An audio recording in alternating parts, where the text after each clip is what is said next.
ಇನ್ನು ಕಲಬುರಗಿ ಸೆಂಟ್ರಲ್ ಜೈಲಿನಲ್ಲಿ ಕೈದಿಗಳ ಬಿಂದಾಸ್ ಜೀವನದ ಕುರಿತಾಗಿ ಸುವರ್ಣ ನ್ಯೂಸ್ ವರದಿಯನ್ನ ಮಾಡಿತ್ತು. ಆ ವರದಿಯ ಬಳಿಕ ಅಲೋಕ್ ಕುಮಾರ್ ಅಲರ್ಟ್ ಆಗಿದ್ದಾರೆ. ಕಲಬುರಗಿ ಕೇಂದ್ರ ಕಾರಾಗೃಹಕ್ಕೆ ಡಿಜಿಪಿ ಅಲೋಕ್ ಕುಮಾರ್ ಭೇಟಿಯನ್ನು ಕೊಟ್ಟಿದ್ದಾರೆ.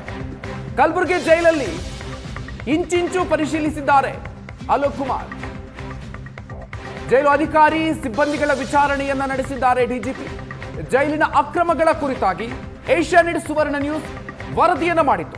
ವರದಿಯ ಬೆನ್ನಲ್ಲೇ ಕಲಬುರಗಿ ಸೆಂಟ್ರಲ್ ಜೈಲಿಗೆ ಅಲೋಕ್ ಕುಮಾರ್ ಭೇಟಿ ಕೊಟ್ಟಿದ್ದಾರೆ. 500 ರೂಪಾಯಿ ನೋಟಿನ ರಾಶಿ, ಬ್ರಾಂಡೆಡ್ ಎಣ್ಣೆ, ಸಿಗರೇಟ್, ಬ್ಯಾರಕ್ನಲ್ಲೇ ಎಣ್ಣೆ ಹೊಡಿತಾ ಮೋಜು ಮಸ್ತಿಯನ್ನ ಮಾಡಿದ್ರು ಕೈದಿಗಳು. ದೃಶ್ಯಗಳನ್ನ ನೀವು ನೋಡ್ತಾ ಇದ್ದೀರಿ. ಅಲೋಕ್ ಕುಮಾರ್ ಇವತ್ತು ಭೇಟಿ ಕೊಟ್ಟಿದ್ದಾರೆ. ಕಲಬುರಗಿ ಸೆಂಟ್ರಲ್ ಜೈಲಿಗೆ ಭೇಟಿ ಕೊಟ್ಟಿದ್ದಾರೆ. ಏಷ್ಯಾನೆಟ್ ಸುವರ್ಣ ನ್ಯೂಸ್ ವರದಿ ಬಿತ್ತರಿಸಿದ ಬೆನ್ನಲ್ಲೇ ಡಿಜಿಪಿ ಅಲೋಕ್ ಕುಮಾರ್ ಇವತ್ತು ಭೇಟಿ ಕೊಟ್ಟರು. ಜೈಲು ಅಧಿಕಾರಿ ಸಿಬ್ಬಂದಿಗಳ ವಿಚಾರಣೆಯನ್ನ ನಡೆಸಿದ್ದಾರೆ. ಜೈಲಿನಲ್ಲಿ ನಡೀತಾ ಇದ್ದಂತಹ ಕ್ಲಬ್ಗಳನ್ನೇ ಮೀರಿಸೋ ರೀತಿಯಲ್ಲಿ ಜೈಲಿನಲ್ಲಿ ಬಿಂದಾಸ್ ಲೈಫ್ ನಡೀತಾ ಇತ್ತು.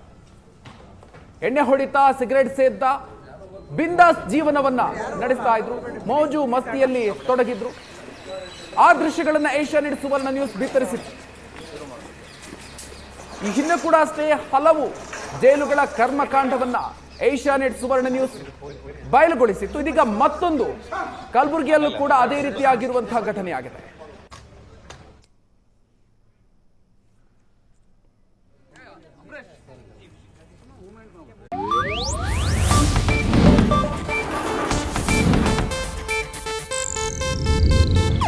ಇದು ಏಷ್ಯಾನೆಟ್ ನ್ಯೂಸ್ ನೆಟ್ವರ್ಕ್ ಪ್ರಸ್ತುತಿ.